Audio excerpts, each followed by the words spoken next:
السلام علیکم ورحمۃ اللہ۔ میرے عزیز دوستو، جب اخلاق کے اعلیٰ درجے پر آپ پہنچ جاتے ہیں تو آپ کے ساتھ کیسے کیسے معاملات آتے ہیں آپ سوچ بھی نہیں سکتے ہیں۔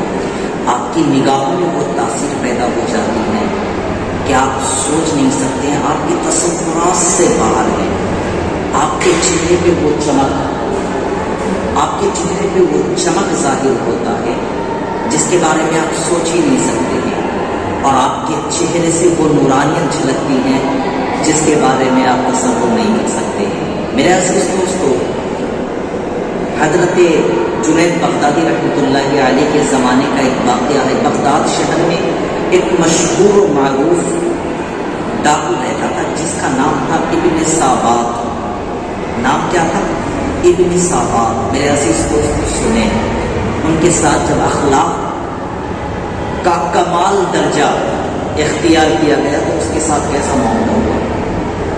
وہ شخص حضرت جنید بغدادی رحمۃ اللہ علیہ کے خانقاہ میں آ گیا ڈاکہ ڈالنے کے لیے، چوری کرنے کے لیے۔ چند ساتھیوں کے ساتھ آ گیا اور سامان تلاش کرنے لگا، قیمتی سامان۔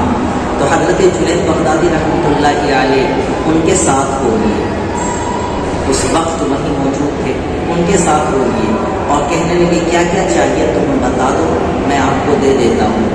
تو وہ ڈاکو بتاتا گیا اور حضرت جنید بغدادی رحمۃ اللہ علیہ نکال کر کے وہاں سے اس کے پاس رکھتے چلے گئے۔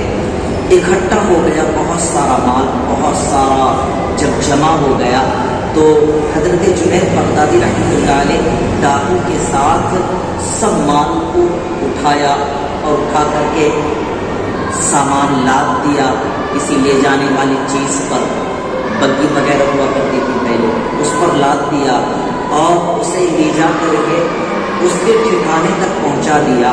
وہاں پہنچا کر کے ڈاکو سے معذرت چاہی کہ میں آپ سے معذرت چاہتا ہوں، اگر آپ کو اگلی مرتبہ کسی بھی چیز کی ضرورت ہو تو آپ مجھے بتا دیں، میں خود یہاں پہنچا دوں گا۔ حضرت جنید بغدادی رحمۃ اللہ علیہ اتنی سی بات کہہ کر واپس آ گئے اپنے خانقاہ میں۔ اب وہ اس فکر میں لگ گیا کہ آخر یہ شخص ہے، کون شخص ہے جو مجھے پکڑوانے کی بجائے، جو مجھے باندھنے کی بجائے، جو مجھے گالی دینے کے بجائے خود سے اپنے گھر کے سامان کو اٹھاتا ہے اور اٹھا کر میرے ساتھ میرے گھر تک پہنچا دیتا ہے۔ آخر ایسا شخص کون ہے؟ وہ اس فکر میں ہے۔ صبح وہ اس جگہ پر آتا ہے جہاں ڈاکہ ڈالتا ہے، یعنی حضرت جنید بغدادی رحمۃ اللہ علیہ کے خانقاہ کے پاس، لوگوں سے معلوم کرتا ہے کہ یہ محل کس کا ہے۔ تو لوگوں نے بتایا کہ یہ جنید بغدادی ہیں جس کا خانقاہ ہے، یہ محل تو کسی کا نہیں ہے۔ وہ دروازے پر کھڑا ہو گیا اور دیکھنے لگا کہ اس کے اندر ہوتا کیا ہے۔ تو اس نے دیکھا کہ جنید بغدادی رحمۃ اللہ علیہ بیٹھے ہوئے ہیں اور ان کے سامنے 10 20 50 لوگ بیٹھے ہوئے ہیں۔ حضرت جنید بغدادی رحمۃ اللہ علیہ ان سے کچھ گفتگو کر رہے ہیں۔ وہ کھڑا رہا، دن بھر کھڑا رہا، عشاء کا وقت ہوا، دیکھا کہ حضرت جنید بغدادی رحمۃ اللہ علیہ کھڑے ہوئے اور نماز پڑھی، نماز پڑھنے کے بعد باہر نکلنے لگے۔ میرے عزیز دوستوں، ان کے دل کی کیفیت بدل گئی۔ اچانک وہ لمحہ میں ایسا ہو گیا، موم بن گیا۔ جو ڈاکو تھوڑی دیر پہلے ڈاکہ ڈالا کرتا تھا، لوگوں کی جان لینا اس کے لیے بالکل آسان تھا، جو ڈاکو لوگوں سے چھینا کرتا تھا، وہ ڈاکو آج جب حضرت جنید بغدادی رحمۃ اللہ علیہ باہر نکلنے لگے ان کے قدموں میں گر گیا اور گر کر معافی مانگنے لگا کہ حضرت مجھ سے بڑی بھول ہو گئی، حضرت مجھ سے بڑی غلطی ہو گئی، آپ مجھے معاف فرما دیں۔